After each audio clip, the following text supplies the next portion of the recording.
ඉස්කෝලේ හිටිය සර් කෙනෙක්. මම අපේ ටීචර්ගෙන් අහුවා ටීචර් කවුද ඒ සර් කියලා. අපේ ටීචර් තමයි කියලා. ටික ටික මම ලොකු වෙලා සර්ගේ පන්තියට ආවා. ගුරුතුමියන්ලා එක්ක ඉඳලා සර්ගේ පන්තියට ආවේ බොහොම වයන්. සර් නපුරු ඇති කියලා හිතලා ටික දවසක් යද්දී තමයි අපිට තේරුනේ මම හිතපු දේ කොච්චර වැරදිද කියලා. සරුත් අපි වගේම නේද කියලා. සරුත් අපේ වයසට ඇවිල්ලා අපිට පාඩම් කියලා දුන්නා. මම වැඩිපුරම ආස කාලේ අපේ ඉස්කෝලේ ක්‍රීඩා කරන කාලෙට. අපිත් එක්ක හරියට ක්‍රීඩා උගන්වලා හරිම සතුටින් කාලය ගත කළා.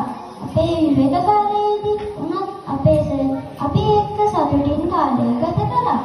එහෙම ඉන්නකොට තමයි අපේ අම්මලා තාත්තලා සර් වයිසයි කියපු කතාව බොරු කියලා හිතුනේ.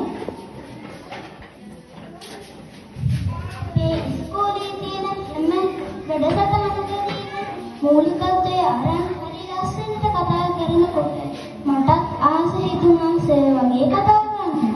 අද අපේ ගමේ ඉන්න ගොඩක් දෙනෙක් අපේ සර්ගෙන් අකුරු ඉගෙනගෙන රස්සාවල් කරන අය කියලා අපේ තාත්තා මට නිතරම කියනවා. සර් අපේ ගමට අපේ පාසලට ගොඩක් ලොකු සේවයක් කරපු කෙනෙක්. අපේ ගමේ වගේ ගොඩක් දුෂ්කර ඉස්කෝලේක වැඩිපුර කාලයක් සේවය කරලා අද අපේ සර් අපේ පාසලෙන් යනවා. අපේ සර් එක්ක ගෙවුණු කාලය හරිම සුන්දරයි. අපේ සර් ගැන කියන්න ගොඩක් දේවල් තිබුණත් තව ගොඩක් වැඩ තියෙන නිසා මගේ කතාව අවසන් කරනවා. හැමදාම hina වෙලා එන අපේ සර් ආයෙමත් අපේ ඉස්කෝලේ ඉන්නේ නැහැ කියලා හිතනකොට පුංචි අපි හැමෝටම ගොඩක් දුකයි.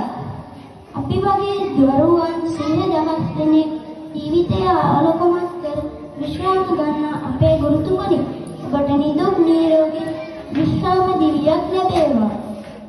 ස්තුතියි.